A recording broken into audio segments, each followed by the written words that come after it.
আমি কৃষ্ণ নাম ভালোবাসি, তাই দুঃখেও হাসি। স্বামী, শুনেছি সেই কৃষ্ণ নাকি জগন্নাথ রূপে বিরাজ করছেন পুরীধামে। ঠিক শুনেছ, ওই জগন্নাথের কাছে যা চাওয়া যায় তাই পাওয়া যায়। যাও না স্বামী, তুমি একটু জগন্নাথের কাছে যাও। যাব আমি দ্বারিকা, কিন্তু আমি জগন্নাথের কাছে টাকা পয়সা চাইতে পারবো না। আমার দুঃখ দূর কর প্রভু, এ কথা আমি জগন্নাথকে বলতে পারবো না। ঠিক আছে, তোমার যেটা মনে হয় তুমি তাই বলবে, কিন্তু একবার জগন্নাথকে প্রণাম করে এসো। আমি সংসার সামলাই, তুমি যখন জগন্নাথ প্রণাম করে আসবে, তোমাকে প্রণাম করলেই আমার পুণ্য লাভ হয়ে যাবে। তাহলে তুমি সংসার সামলাও দ্বারিকা, আমি যাই জগন্নাথ দর্শনে।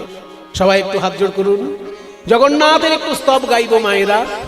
জগন্নাথের এই যে স্তবটি আমি গাইবো, স্বয়ং চৈতন্যদেব জগন্নাথের মুখের দিকে তাকিয়ে অনর্গল এই স্তব